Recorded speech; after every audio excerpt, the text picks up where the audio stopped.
Quelques cases dans la savane, nous sommes dans le village de Sounbel, au Sénégal, en Afrique.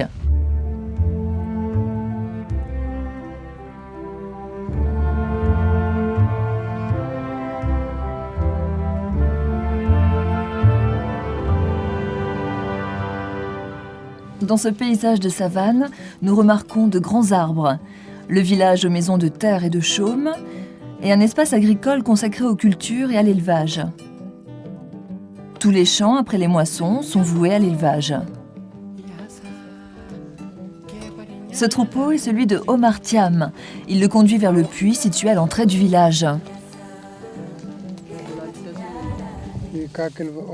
Ici, c'est très important de posséder un troupeau. Comme ça, on est respecté et bien considéré parce qu'on poursuit la tradition. Ce troupeau est un héritage des ancêtres, mais comme il appartient à toute la famille, c'est très compliqué quand on veut vendre une bête. Il faut se réunir et on n'est pas toujours d'accord. Les bêtes sont rarement malades, mais le gros problème, c'est l'alimentation. Quand la saison sèche dure trop longtemps, on n'arrive plus à les nourrir. On est obligé de faire grimper les gosses sur les arbres pour cueillir des feuilles. Mais ça suffit pas. Il y a toujours des bêtes qui meurent. Et l'autre problème, c'est l'eau. Le puits du village n'est jamais à sec. Mais chaque année, il faut creuser toujours plus profond pour trouver l'eau. La région bénéficie de 3 à 4 mois de pluie, mais cette année, elles n'ont duré que 2 mois. Les animaux en souffrent et les cultures aussi.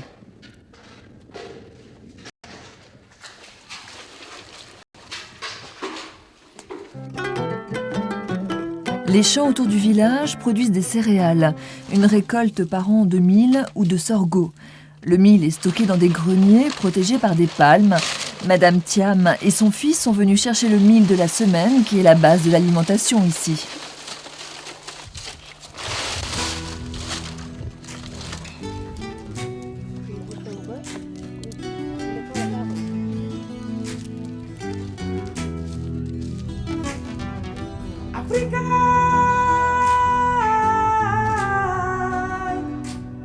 Le village de Sounbel, fondé il y a 70 ans, compte 33 habitants répartis dans une dizaine de cases. C'est très pénible de piler le mil. Ça demande beaucoup de force et on reçoit beaucoup de poussière dans les yeux. C'est sûr, j'aimerais bien avoir une machine, mais on n'a pas vraiment les moyens. Cette année, on n'a pas récolté beaucoup de mil. Alors le matin, au lieu de manger le mil avec le lait, on mange le pain qu'on achète au village voisin et le soir, on le remplace par le riz. Le village produit en grande quantité une denrée qui se commercialise facilement, l'arachide, mais son prix dépend des cours fixés à la bourse d'Abidjan.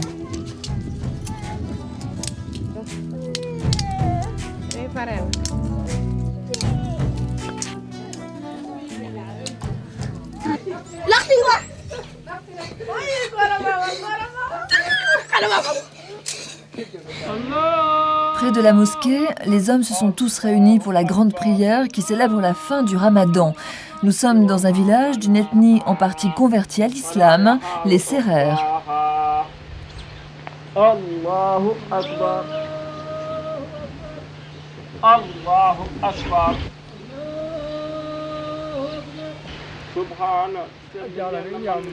En ce jour de fête, on prie dehors parce qu'on n'a pas les moyens de terminer la mosquée.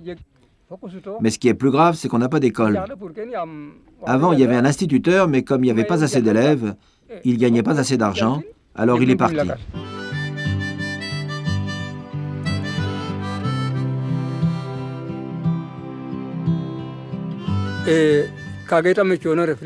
Je sais bien qu'avec notre éloignement, on n'aura jamais l'eau ou l'électricité. Mais l'école, c'est important. Les enfants n'y vont pas ou doivent partir très loin. Et ça coûte beaucoup d'argent. C'est comme pour la santé, on n'a rien ici. Et quand quelqu'un est malade, si c'est grave, on n'a qu'une charrette pour l'évacuer. Monsieur Thiam, chef du village, veille sur ses concitoyens qui sont presque tous de la même famille. Il est le seul à posséder une maison en parpaing et ciment.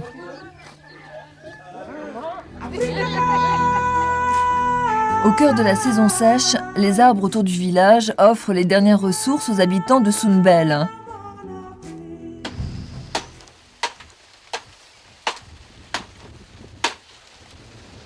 Ces noix du rognier sont produites presque toute l'année par ces palmiers présents dans toute la région. Mais le roi des arbres dans la savane, c'est le baobab, utile à tout. Nous montons sur les baobabs pour cueillir ces fruits. Il y a encore les feuilles. On cueille les feuilles.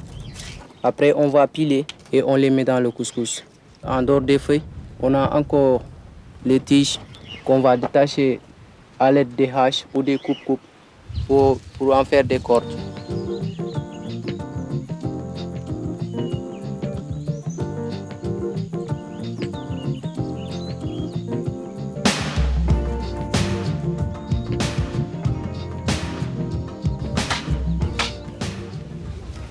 Voilà la graine. Ça sert à soigner. Ça soigne les diarrhées, le paludisme et les maux de tête. Issa, petit-fils de Monsieur Thiam, le chef du village, est en classe de seconde au lycée Léopold de Senghor, situé dans la ville de Joal. Il ne rentre au village que pour les fêtes. Oui, mon père, il nous aide à faire l'école. Il dépense beaucoup d'ailleurs. Pour payer les cours, il vend une bête. Dans le village, il n'y a pas beaucoup de jeunes qui vont à l'école. Il y a beaucoup de jeunes qui gardent les vaches. Je sais que je ne peux pas travailler au village quand je réussis demain.